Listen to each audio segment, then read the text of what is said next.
about now? Can everybody hear me okay? Good. Well, we'll get started. Welcome back this afternoon. Appreciate everyone hanging around for our third day of a great summit. As you're eating, I mentioned earlier about a worksheet. We are not taking these up, but we will be using these during the presentation. So if you haven't filled that out, please take a moment as you finish up your lunch, fill these out, so as our speaker begins to talk about it, you'll be able to follow along and he'll ask some questions regarding that as well. But with that, just wanted to tell you, we really appreciate you sticking around for the closing of a great session. We've had a wonderful opportunity to be educated, to network with peers, and to learn a lot from some of the industry experts in our field. Our keynote speaker today is going to close out our 2020 Connections Summit. His name is Darsweil Rogers. He is the managing partner of CFP Innovation. He's here to bring us some insights on managing and connecting with the changing workforce. If you're a baby boomer, did you know that you're a minority in the workforce? The last millennial is already in the workforce, and the oldest millennial is about to turn 40. Our employees are changing, not only based on demographics, but also on how they think. So at this time, please join me in welcoming to the stage Darsweil Rogers.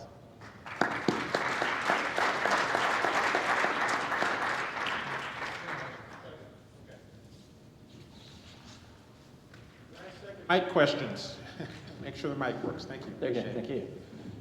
And hello, everyone, and thanks so much for having spent some time here at the end when I know there's weather that's before you that could cause people to want to depart a little early. So I appreciate you for spending a little bit of time and hearing about what I have to share. I want to thank Tracy, who's done a lot of the administrative stuff to get me here today, as well as Melissa and Roy and Matt. It's an honor for me to have this opportunity to share stuff with you. As I go through this presentation, I think that you're going to find that there's going to be some helpful insights that perhaps you hadn't considered. And so I want to go ahead and get started. I want to emphasize the fact that I will be, and if you haven't finished completing the worksheet, please do so, because I'm going to specifically reference it, and I think you'll have a better perception. And the goal is that you're walking out of here with insights that you can take back. This is not about me droning on. This is about what is relevant that I can take back to my organization. And so having completed that information in advance, I think will be very helpful in that regard. Okay, so my organization is called CFP Innovation.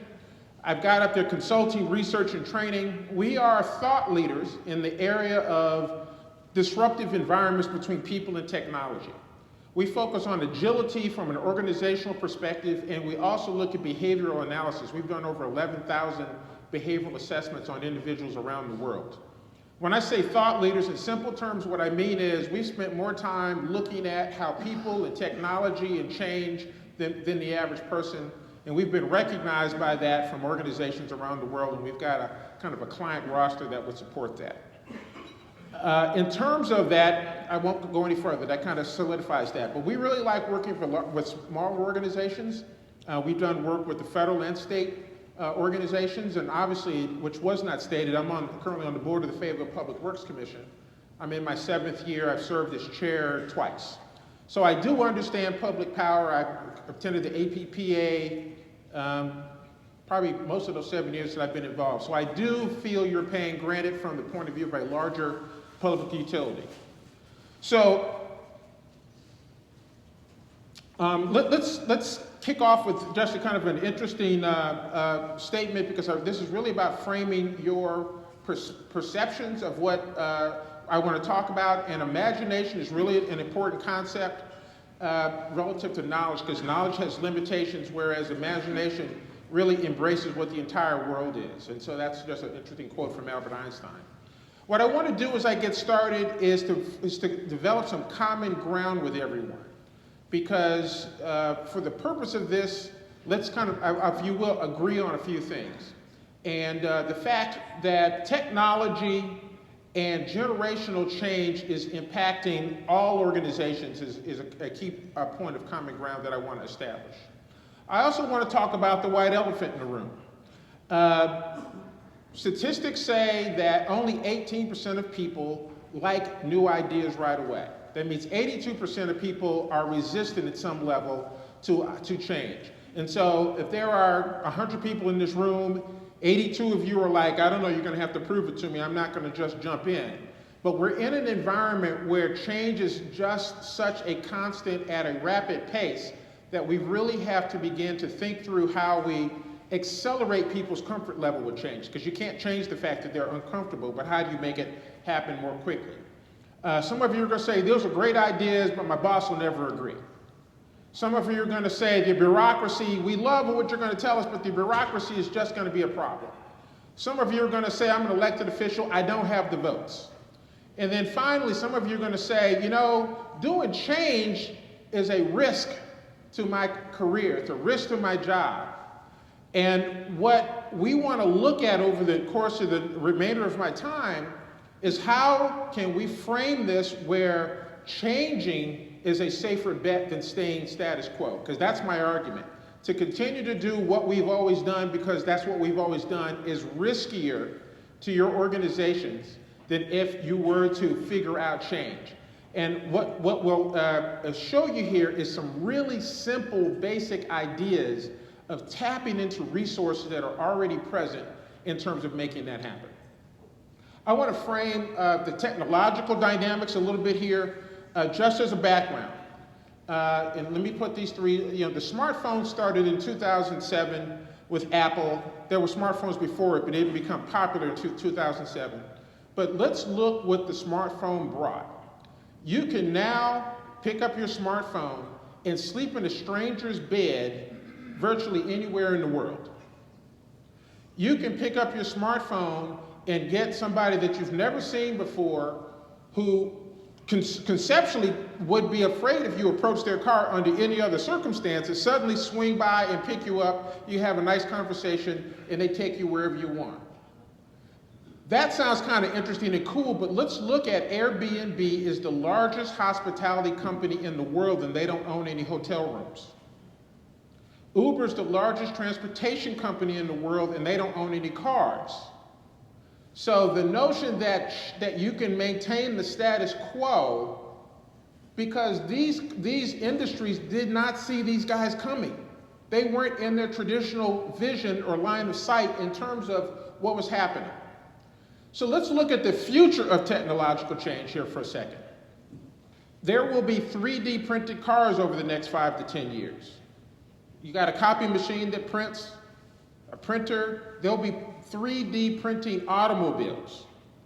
There are also going to be 3D printing organs. I have 2 friends right now that are on a list to get a kidney, right? That whole dynamic in terms of how technology is going to impact the quality of life and how life works is about to change significantly. Here's a piece of information that I really want you to embrace. There will be more technological change in the next 20 years than there has been in the last 300 years. And in reality, there will be more technological change in the next 20 years than there has been in human history.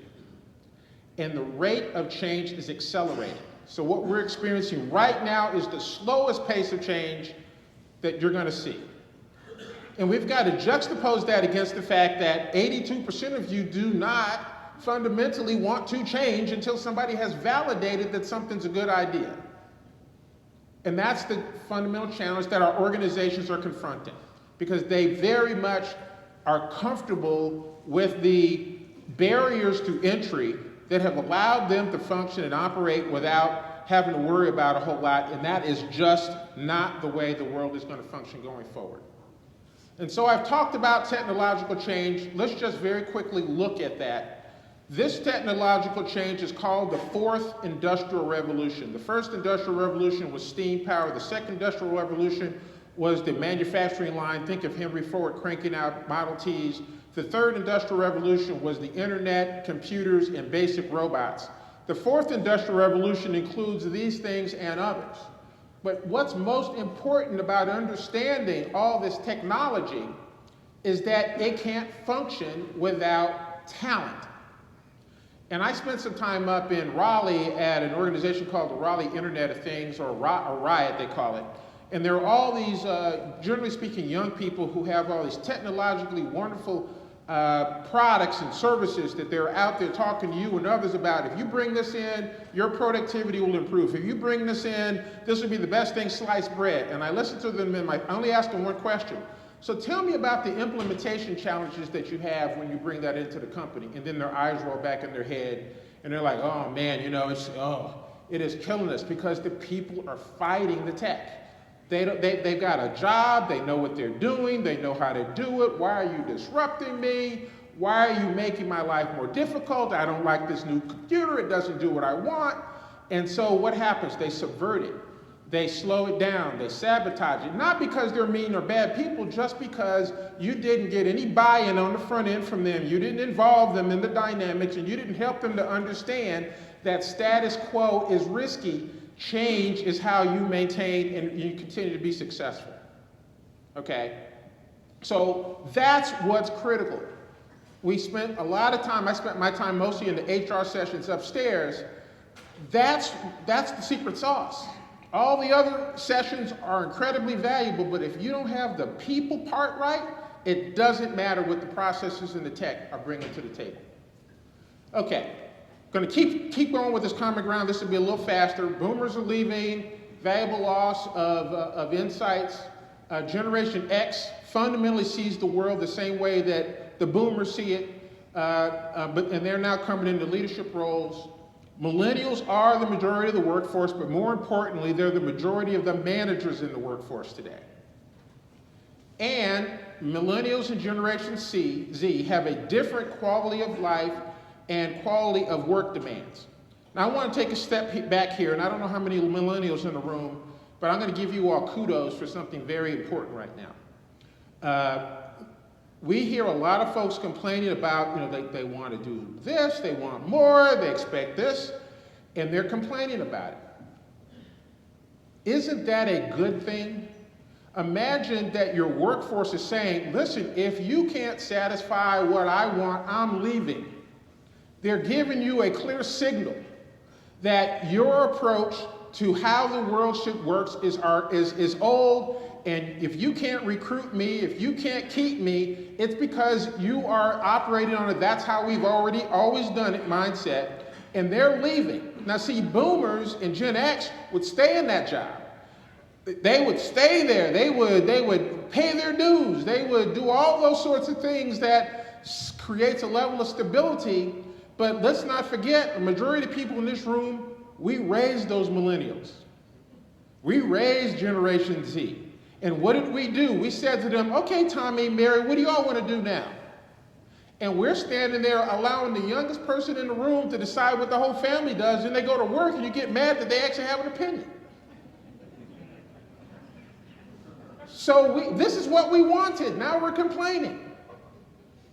If your workforce is telling you that they've got a problem with the way you're doing it, there's another reason to say, you know what, the status quo is too risky. I'm trying to give you tools that you can take back and say, we can't stay this way because we won't have a workforce, or we won't have a quality workforce. Final thing I want us to agree on is that we have challenges ahead without clear solutions. At this point is where the interactive part comes in. Can we agree we've got challenges ahead that we don't know what they are? So I have, and she told me where the marker was. Oh, here we go. I have just one question. I've identified technology and I've identified generational changes issues. Would you all give me 2 or 3 other things that are on your minds that you say are real challenges that we're confronting that we want to figure out what to do with in the future?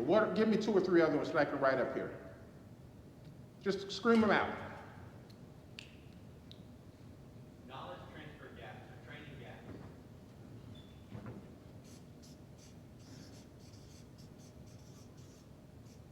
And I can't spell. I almost thought about getting somebody to do this part. Training gaps, what else? You guys are just this is a big consulting opportunity for me. So, come on, we don't want to delay it because I can't get you all to give me a couple of more examples. What else? Experience. Say again? I was saying experience. Experience? Yes. Oh, experience transfer. Yes. Okay. These really go back to the generational change. If there's something outside of generational change, the technology that are bothering you.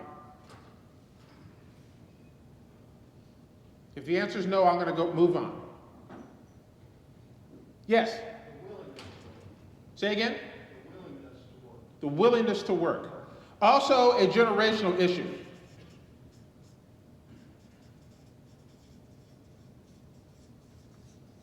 That goes back to my comment about millennials just seeing that work is a very different dynamic. Okay, so have you all filled out that form? Because now I'm going to ask you to reference it, okay? Vision, mission, and purpose. Here's my simple question by a raise of hands. How many of you all had to go and look on your phone or to a website in order to fill out the vision question? How many of you had to do that? Okay. How many of you all had to go and fill out and go someplace to fill out a mission, to know what your mission of your organization was? Okay. Now, some of you may not have a purpose or a value statement, but how many of you had to look at something or reference something before you could even fill that out? You had to go and say, well, you might have gotten, when you saw the vision and mission, you might have figured it out. Here's the first thing I want to share with you. If every person inside the organization understands the vision, mission, and purpose, and the leadership espouses the vision, mission, and purpose, you will have already made a transformational shift in the thinking of the organization. And millennials and Generation Z are highly motivated by participating in mission-driven and purpose-driven organizations. But if you don't put that front and center, if that's not part of your recruiting message, if that's not part of the onboarding message, if that's not part of how you choose to, in effect, develop them, they're going to say fraud, yeah, they don't really believe it, it's just as nice, it's black ink on white paper. But if you embody this, you can bring a workforce in completely different than perhaps you're perceiving. But it's important to understand that. Okay, now we're going to make a transition here. And I do enough work with clients to know that the first thing that comes out is what the problems are. They articulate where the problems are. And as a shift in thinking, we want to find the solutions. We want to focus on, okay, state the problem or the challenge. Now, let's spend the rest of the time thinking about how do we solve that problem. Okay, how do we solve it versus continuing to say that it is a problem? How in effect do we solve it? Looking for my piece of paper here. How do we solve that problem? This is incredibly important in terms of a shift in thinking. And so what I want to do right now in terms of going forward is I want to kind of put us in a time warp. And I want to kind of think about this being Las Vegas from the point of view of what's said in Las Vegas stays in Las Vegas. Because what I want is for you to think outside the box. I like to say think without a box, beyond the box, but I like to say think without a box. And let's consider the challenges that we're having as it relates to the workforce. You know, there's something that I meant to say when we first started. The title of this session is Managing a Changing Workforce. I want you to strike that out and say leading and collaboration with your workforce. You need to lead and collaborate, not manage and connect. Let's manage and connect. It's about lead and collaborate. And if you think about where millennials and Gen Z are in terms of what their messages are back to you, that speaks specifically to what the issue is. And so here's what we're talking about. We're talking about, as we're now in this hermetically sealed environment, and recognizing the fact that 82% of the people are really and this is just human nature. And for the record, depending upon what the issue is, all of us are resistant. We're talking about organizational change. I'm an innovator. If you're talking about learning how to bungee jump, I'm a resistor and I'm trying to figure out how to torpedo the thing. So depending upon what the question is, we all fall someplace in that perspective. So this is not a negative this is just human nature. And so if we want to find solutions, what do we need? A fixed mindset or a growth mindset? We need a growth mindset. And so I'm asking you for the remainder of my time to have a growth mindset. Let's operate without a box, okay? So what I want to do at this point is talk to you because I made that transition from managing to leadership because this is foundational to where you need to go. I call it the new role for leadership. And it's about leadership as a service. And what does that mean?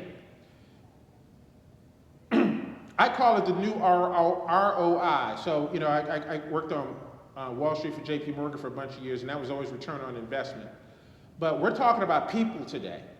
And so it's about the return on the intelligence of your workforce. And so what does that mean? It means that as a leader, you need to shift from thinking you're the expert to facilitating this dissemination of information across the organization.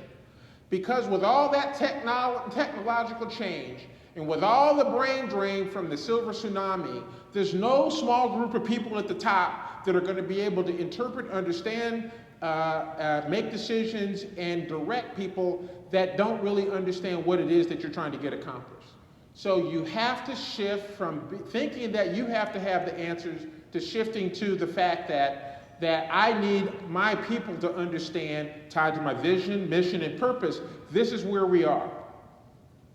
People development is your second challenge. You've got to view the development of people as being a priority, and this will get directly to where millennials are coming from. Those of you who, I was in a session earlier, the first Wednesday, and the title was Developing a Culture of Learning and Innovation, and I did it with Richie, whose last name I'm gonna mess up if I try and say it. I forget how you pronounce her last name, but she's with Greenville Utility Commission, and she had some wonderful initiatives where they were taking entry-level people, mid-level managers, and senior-level executives, putting them in teams, and asking them to solve problems that the utility had. All of a sudden, those millennials that are like, you're not giving me anything interesting, they've developed ways because they recognize the fact that you have to engage people where they are, not where you want them to be. And then finally, you've got to have organizational agility.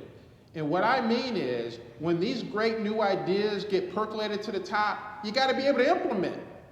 If the infrastructure or the mindset or that's how we've always done it is going to prevail, then it doesn't matter. And I can tell you, having worked, you know, in corporate America for a lot of years, that you get excited about these new initiatives, you spend all your time, then you present it, and then nothing happens.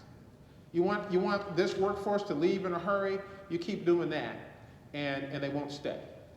So this is key. Now, I'm going to take you to some information that we did with a client that I hope is going to validate where it is I'm coming from. We do assessments. We've done over 11,000 assessments around the world. We look at behaviors, we look at motivations, and we look at skills, also known as competencies.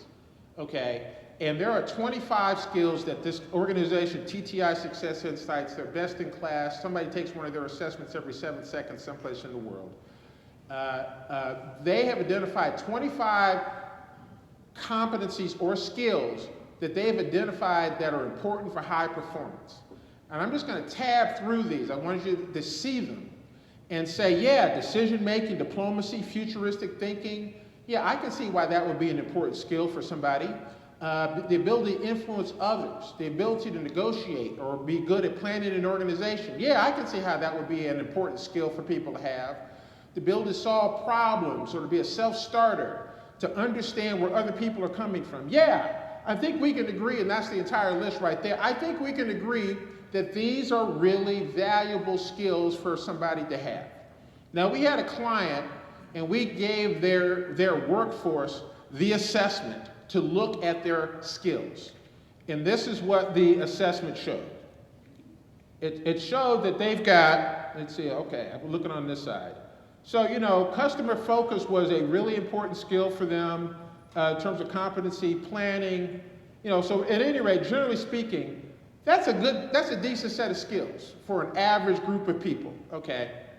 What we then did was we went to their managers and we said, managers, based upon your perception of what the job should be, we want you to evaluate on a scale of 0 to 100. What are the skills that you want the workforce to bring? What skills do you want? Now, this is their perception.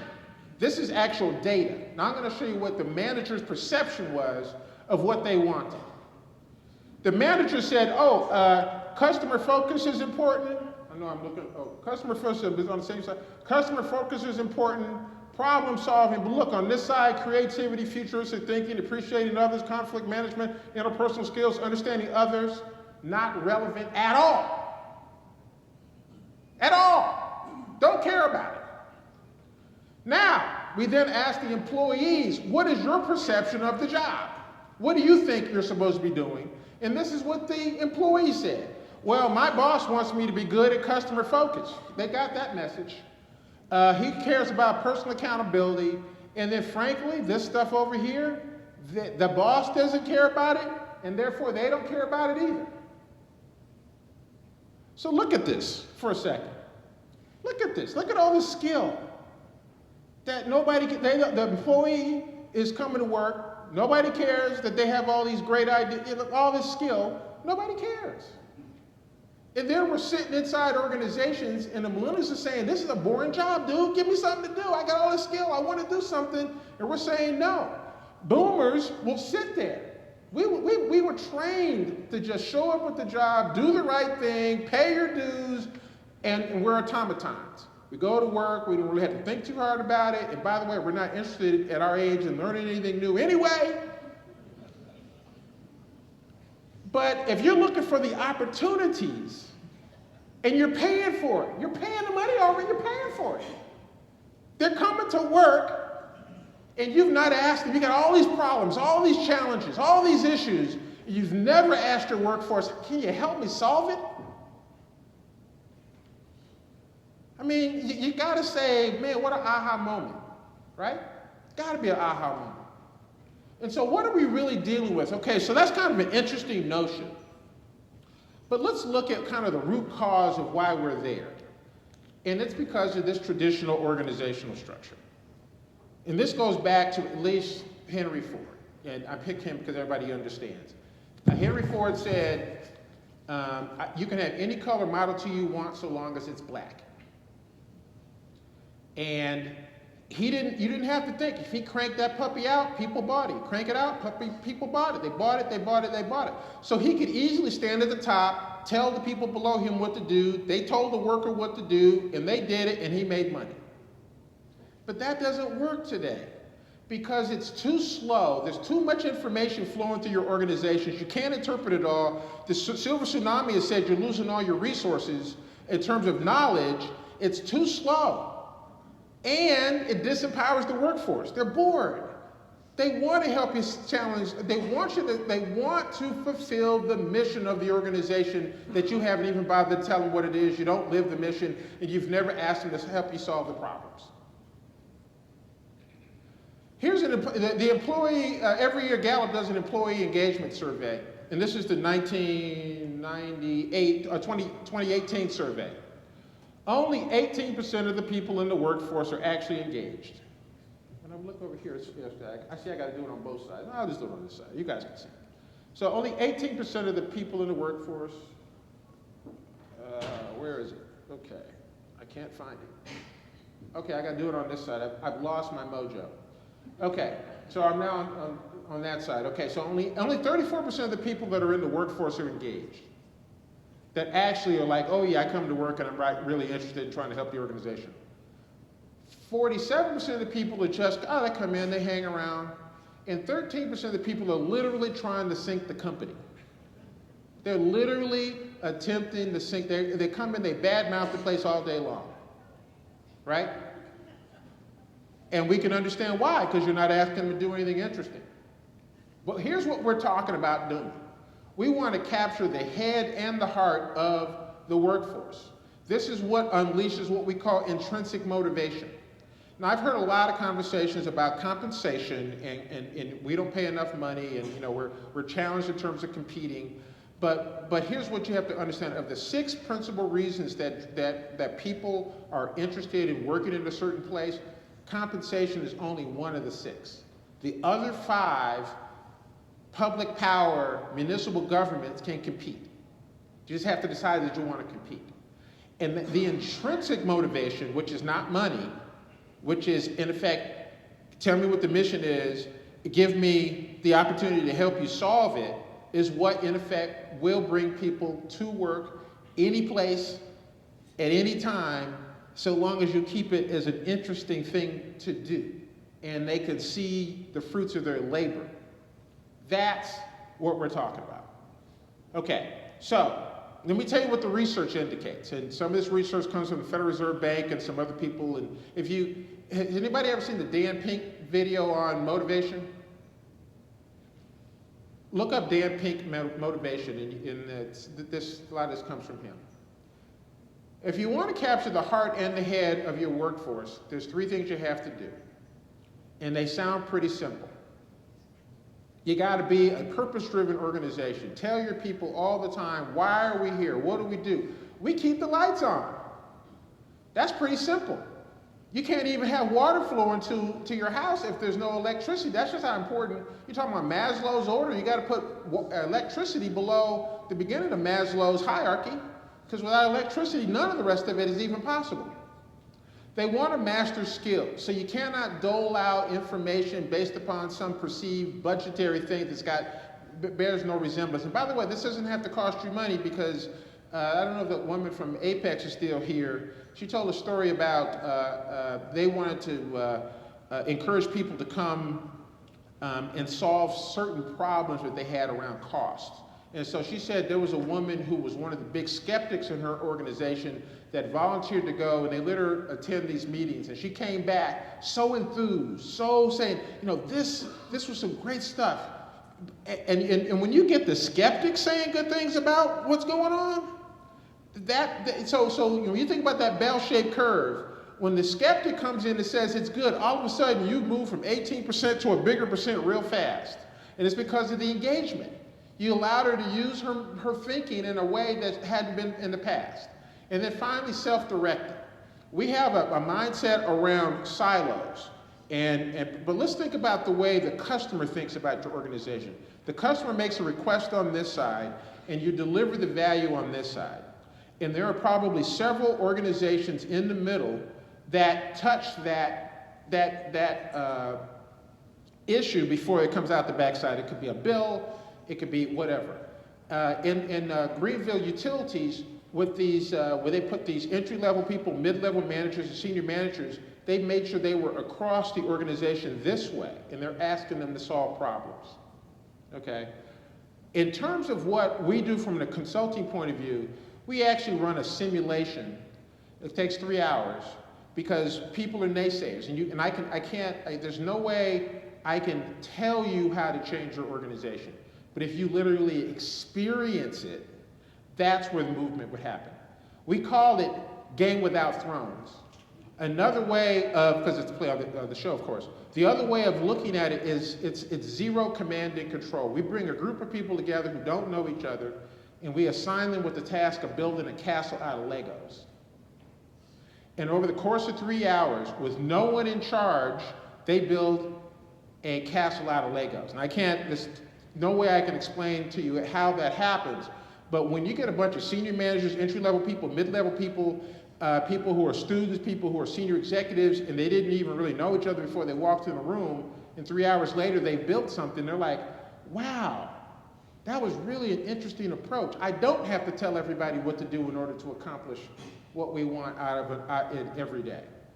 And so this notion around being self-directed, everybody was motivated to get the castle built, and we figured out how to split up the work and work with different teams to make sure that what we ended up with at the end was actually going to be a coherent product, if you will.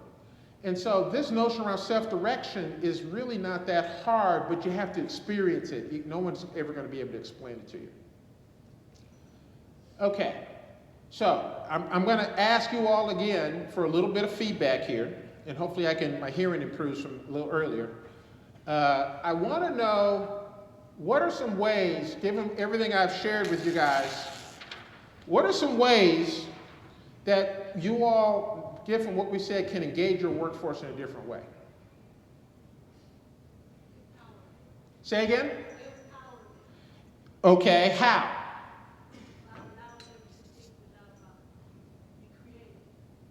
Be creative, allowing them to be creative.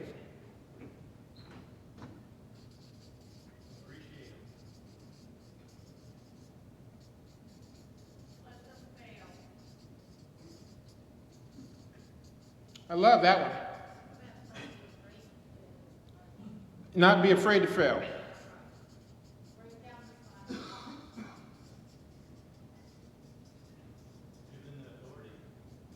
Break down silos. Authority. Never say no. Ask them what they want. Focus on their strengths.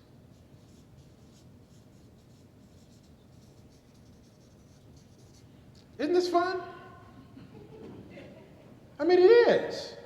When you move outside the box and actually consider where the possibilities are, the world just kind of opens up. We have unleashed more energy inside organizations. It's like the managers can't believe it. It's like, man, we were really worried about you guys coming in, and we just didn't know. And we give everybody an assessment test. So we give them an assessment. So we look at their behaviors, their motivation, and skills. We actually did one in December where the CFO literally no, I don't want. First off, she said that it was a lie. This isn't who I am. She completely said, this is not me. And everybody's like, well, no, that kind of is you. And she's like, no, that's not me. Well, she did not want to come. Did not want to come to the session. By the end of the session, she stood up and said, I got to tell you, I did not want to be here today, but this has been wonderful. And they have taken it forward and said, oh, we want to keep doing what those guys showed us how to do. So here are my simple suggestions, and one of them came up. The first thing is to ask them.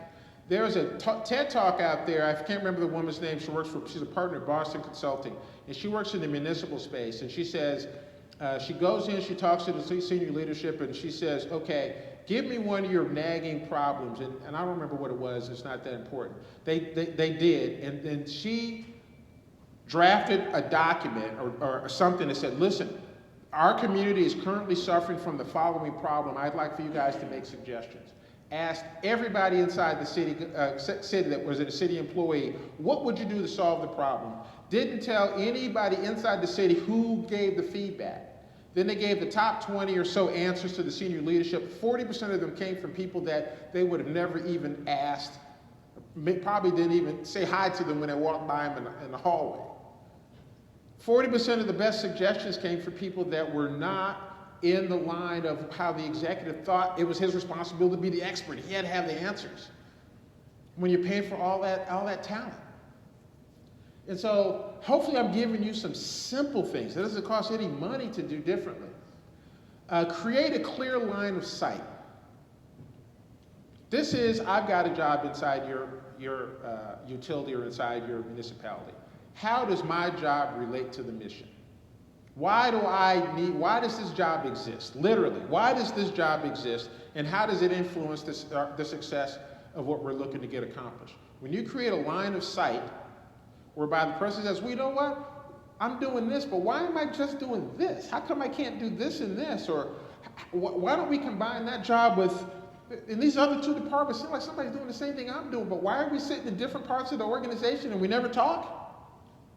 So if you create line of sight, it doesn't cost you anything other than change is uncomfortable. There's just serious opportunities. Create cross-functional teams. I think I've talked enough about the idea your organization should be structured this way versus this way. Zero command and control simulation. I'll throw that back out there. We'll kind of help you to understand that. And then you go back to my idea of leadership as a service. Your role as a leader is to get the obstacles out of the way of your incredibly capable workforce so that they can solve the problem.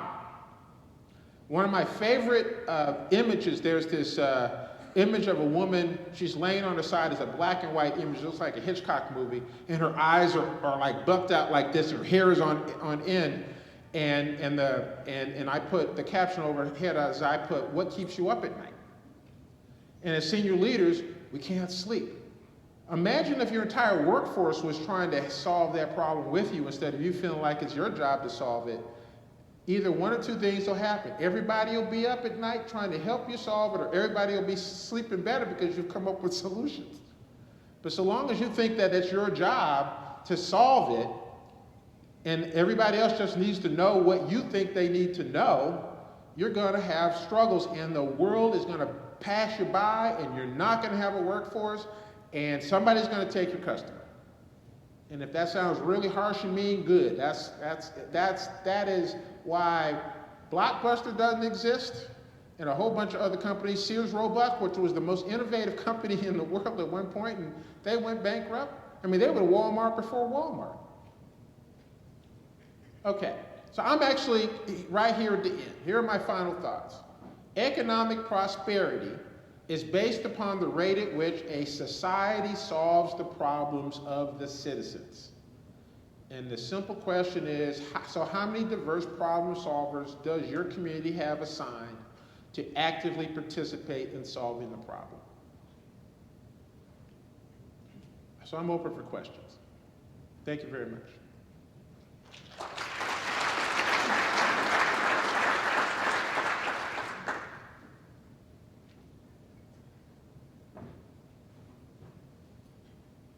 If it made you uncomfortable, that was the goal. Because you can't learn anything until you're uncomfortable. And I'll say this one thing, and then seriously, I'm hoping somebody asks me some questions. You have to become comfortable being uncomfortable. Because the pace of change is going to require you to do things that you are not comfortable doing. And you've never learned anything inside your comfort zone. Yes? So I've been an entrepreneur most of my life, and my 21-year-old daughter said she doesn't want to be an entrepreneur because she doesn't want to work that hard. Okay. Did you say it again so everybody can hear you? I've been an entrepreneur most of my life. Found that I didn't work very well inside an organization, so I had to run my own show all the time. And, Amen, brother. And I asked my daughter if she thought she would be an entrepreneur, and she said, no, I've watched you, and I don't want to work that hard. She's 21. And my question, I guess, would be, you talked about a lot about how they want work-life balance and things like that. Do you think that that mindset going forward will cause us to have fewer entrepreneurs going forward, or will it cause us to have more because the current work environments might be too constrained for some of them? This is solely my opinion. I think you end up with more entrepreneurs because the disruption in the large established companies, you don't need a lot of capital to beat them at their own game. Your daughter is, where her interest may be, she may be an artist or, but no, I think there'll be more entrepreneurs in the future. And it'll be a global competitive, not an American competition.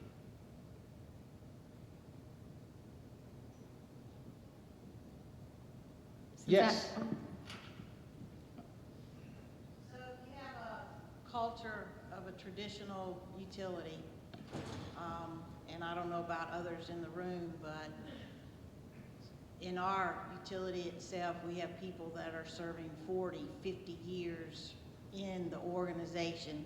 So obviously they're not millennials or, you know where I'm going with that. And they have this mindset, but yet you're a manager at I'm going to say a lower level in the organization, and you have these creative ideas with your team or what have you, but they are squashed because of people higher on the, how do you change that culture, or how do you satisfy both ends of the spectrum? How's that? Great, and my answer to you is going to be, great question, how do you do it? Because I would be violating what I just said if you think I'm the expert. The reality is that you first all have to acknowledge the fact that you got a problem. And then you've got to bring the best minds together and say, how do I solve it? So the people who are frustrated, I would kind of start with them and say, look, we think organizationally we're going to really have an issue. And you know, pain is what causes people to move, right? So long as getting something better, yeah, most people move because they think something bad's going to happen. And so you have to make and validate the case that the status quo is not going to be a winning solution. And if you think you need to stay still, then you know that person needs to be in a different job. But more likely, they just don't have an appreciation. But this is not a Darsweil has an answer to that question, because I found that in every organization the answer is different. But it starts with an awareness of the fact that you cannot remain in the status quo, and that you will not have a workforce if you think that you could just tell them what to do and that they're going to tolerate it, because they won't. I don't want to put you on the spot, but you said pay is one of the 6 reasons people are satisfied or stay with the company. What are the other 5? I don't think I can remember all 5 off the top of my head, but who their manager is. As a matter of fact, there's a statistic out there that says something like a third of employees would forego a pay raise if they could get their manager fired.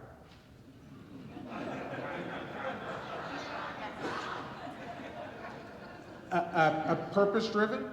They want purpose-driven. They want advancement. They want to do interesting work. I mean, those are the sorts of things that are just. I mean, they're so obvious. I mean, when we were all kind of just employees and we used to complain about management, think about what we used to complain about. And then we became managers, and all of a sudden, the people who we used to complain about, the managers, are now complaining about us. What is it that we didn't like? I mean, it really is, the beauty of where I'm coming from is that it's simplistic in terms of a solution, but we've got 100+ years of thinking about the way work is in a very structured environment that worked perfectly well when you could produce black Model Ts and everybody bought. But that's not where we are.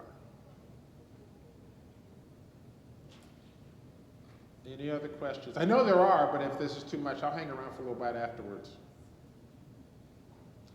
I really appreciate the opportunity. Thank you all so much for your time.